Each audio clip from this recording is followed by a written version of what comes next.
자, 이번 시간에는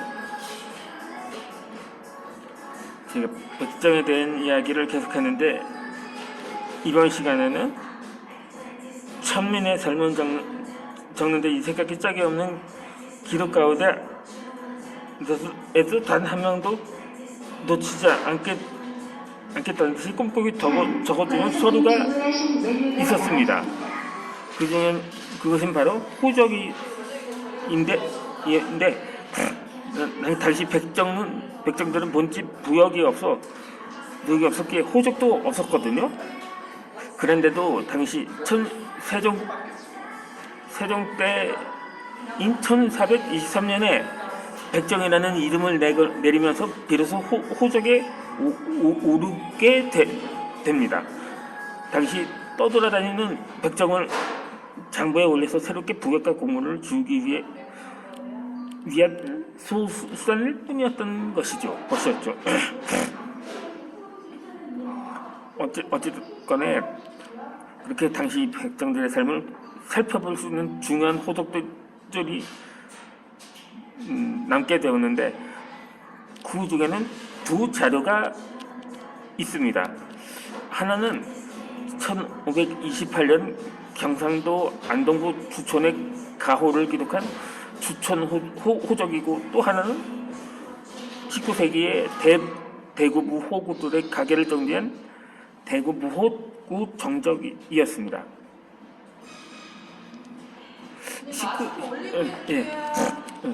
마스크 올리고 해주세요. 19세기면 거의 백정들이 이 막바지의 존재라고 볼 수가 있었던 거죠. 어찌되었든 간 주로 세종 때와 중종 때는 일간을 이루면서 기록에 남았던 것입니다. 그 일을 통해서 당시 백성들의 가계 편천과 함께 백정들이 어떻게 서서히 재미나 또는 천민화되었는가 하는 과정도 알아볼 수가 있었던 것입니다. 이를테면 이름만 봐도 그렇습니다. 근데 이 십백정이나 하면 양인이라서 성과 이름은 다 가질 수가 있었다고 합니다. 그게 성이 있느냐 없느냐가 이 양천을 가르는 중요한 기준이 되기도 했었던 거죠. 하지만 이 초기에는 이영기나 이산 이런 식으로 하는 이렇게 나오던 이름이 나중에는 뭐 복룡이나 감지처럼 성이 빠진 채 이름만 나오기도 했습니다. 이름도 처음에는 평범한 양민이름 같더니 세자를 거듭하면서 점점 노빈이나 천민 같은 이름이 늘어났었던 거죠.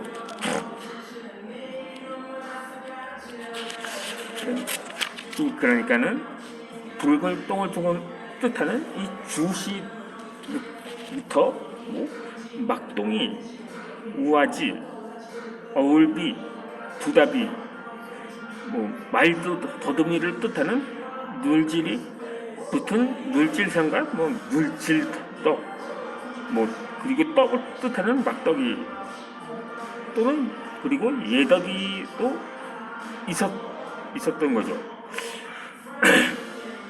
이름만 봐도 세종 때는 그나마 성을 같은 양인이었던 처지가 점점 내려가서 중종 때 크게 약해졌음을 알 수가 있었던 거죠.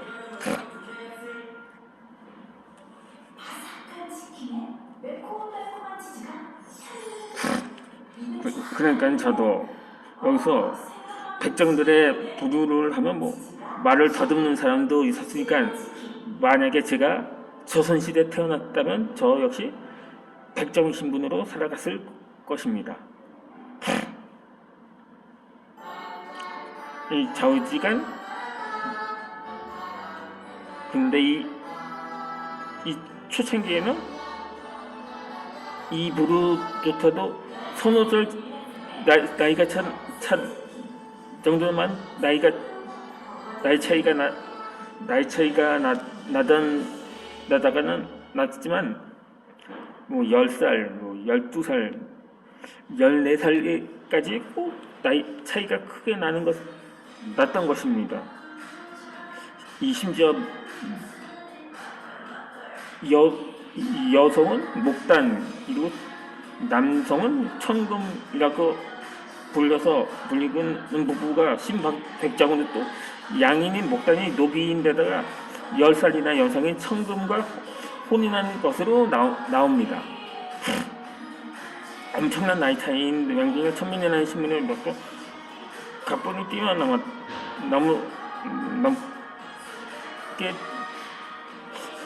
가슴이 뛰어넘었던 것입니다.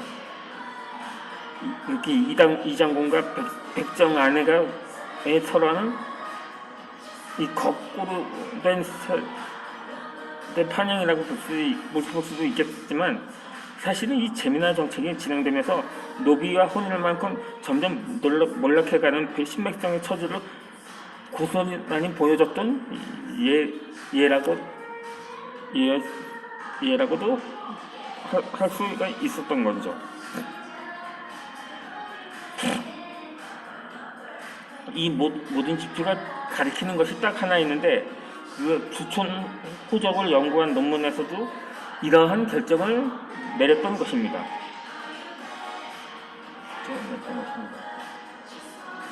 이 주촌 호적에 기재된 인물들의 사회적 이상을 살피면 이 사족에서 그렇게 양인에서 노비,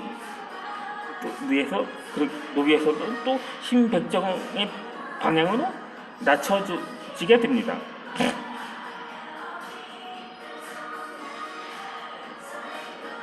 성을 가졌던 사족과 양인에서 천한 노비가 됐더니 급기야는 가장 밑바자 신백정이 되어버린 셈이었죠.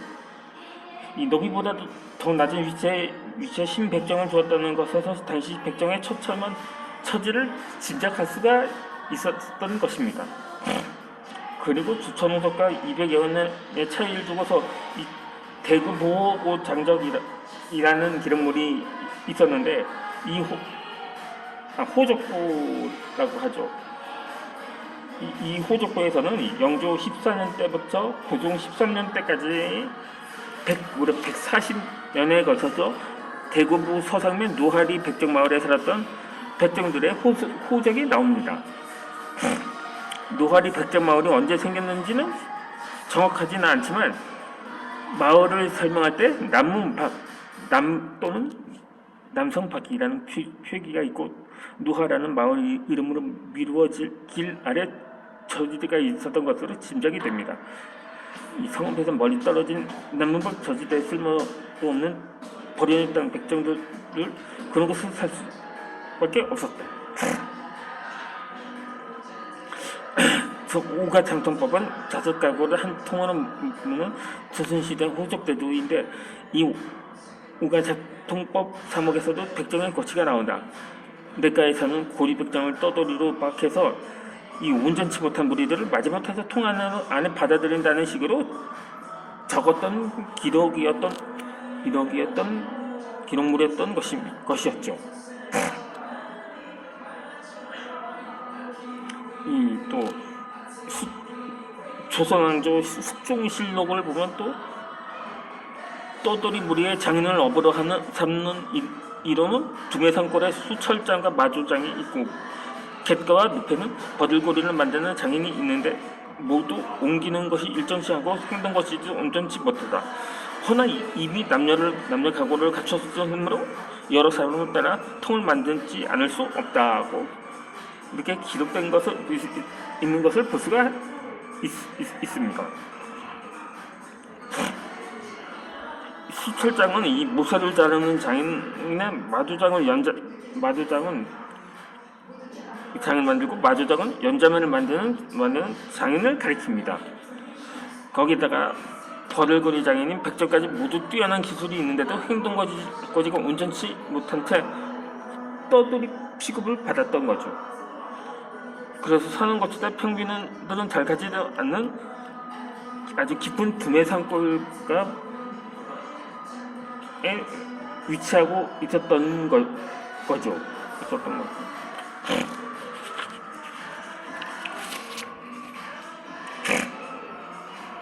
심지어는 이 늑가에 위치하기까지도 했었다고 합니다.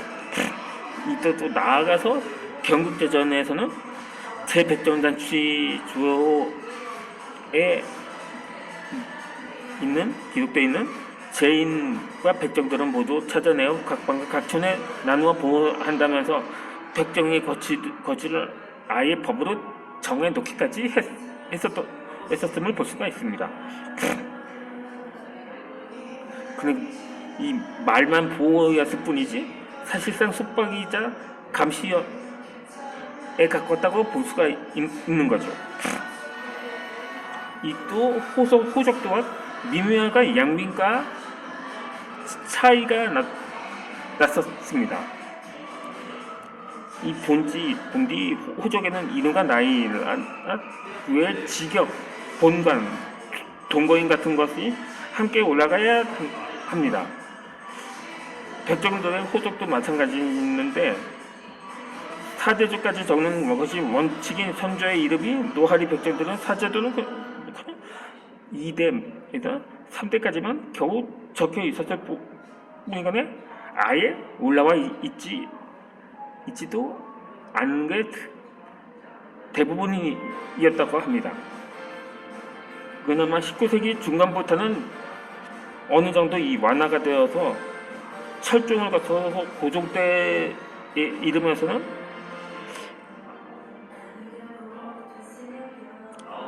본관도 아예 기재되지 않았던 것입니다.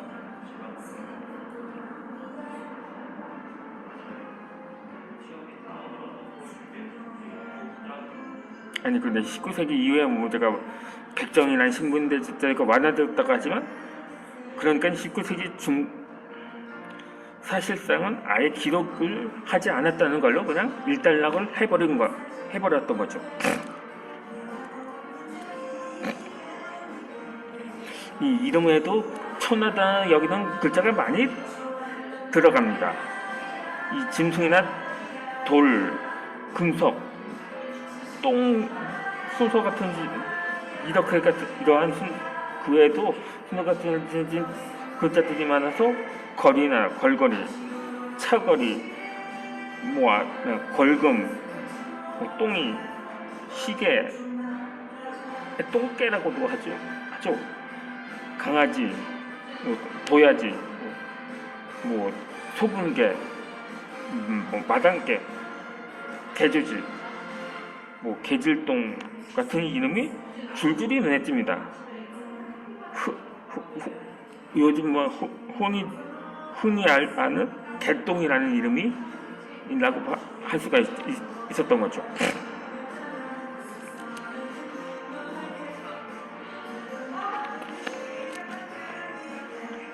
이때쯤에도 이미 백정은